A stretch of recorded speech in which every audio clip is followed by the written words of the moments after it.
memory of the YMCA would have to be swim lessons.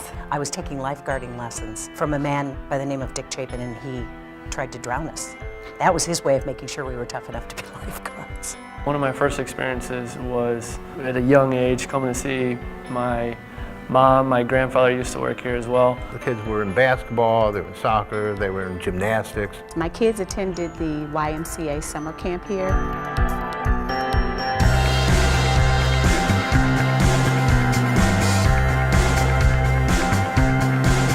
Billy Sunday conducted a rally on a corner and committed the money that he raised to building the old YMCA facility at Harrison and Court.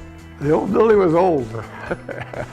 The locker room had a lot to be desired. The shower room was quite dark and dingy. It was just filled to capacity. The second floor was wonderful.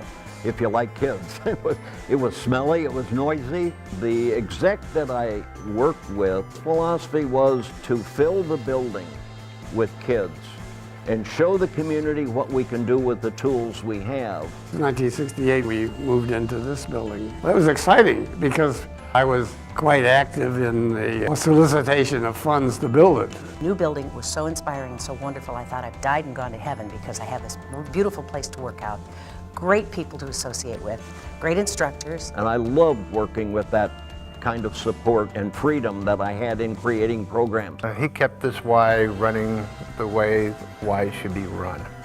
You know, it was always more activities, youth activities. My mom would always say he was one of her favorite bosses. It's amazing that he's still a huge part of the YMCA, and it shows that that's how important the Y is to a lot of people. We've been capable of instant change to stay with the needs of people. Things have changed drastically. When I was little, parents were coming downstairs to do their weights, and now all of that is held upstairs in the Wellness Center. Just the area and the layout is drastically different. The mission's still the same.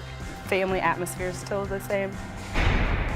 The new benefit that the Y offers to members is personal training, and I think it's wonderful. I really needed some motivation, and I'm finding it here at the YMCA with having someone right by my side encouraging me to continue on to work out. We've always offered personal training, but this is the first year that we're doing it for free for our members. A lot of times when you think of personal training, it's really an exclusive thing. You always kind of have to pay extra just to get this, and just following with our mission, we wanted to make sure that it's something that everyone can take advantage of. It's free for all of our members, and you can come up to 2 times a week. They're going to be there to support you and to motivate you on those days that you don't feel like doing that extra rep. They're going to motivate you and push you to reach your full potential. When I'm working out with Diana, one word, exhausted. But it's fun. She's encouraging me along the way, and she's pushing me to reach my goal. We have gotten more members that are taking advantage of it. I now have 6 trainers on board just because the demand was so high. When I leave the Y, I'm feeling good about myself. I'm feeling encouraged to be able to return another day. So that's the value that I see in the personal training. It's a place where people can become more than themselves by service to others. I've always been a part of the athletic programs here, and it's kind of turned into what my career is now. I'm actually a PE teacher. I love being around students and helping students get better. Our kids went through a lot of programs that really helped them develop and become good people as well as good athletes. It has grown me up to be the person I am today so much. I've learned what I want to do as a career, which is here. It all has developed me and made me a better leader. We have something for 6 months old until you're 99, and it's not just coming in and getting your workout, and you're going to meet people here that are going to keep you coming back. 4 core values of the YMCA are honesty, respect, responsibility, and caring, and I preach that to every single child that comes in through the door because that's how I was raised. In the gym, they still have the pledge that you would have to say before every game. That's embodying the sportsmanship, the values of the YMCA. I'm so pleased and privileged to have had the experience and have had the leaders to follow, and hopefully I make an imprint just like a Wes Walker. The thing I guess that I'm most proud of is that the YMCA is still the YMCA to me than it was when I was 6 years old.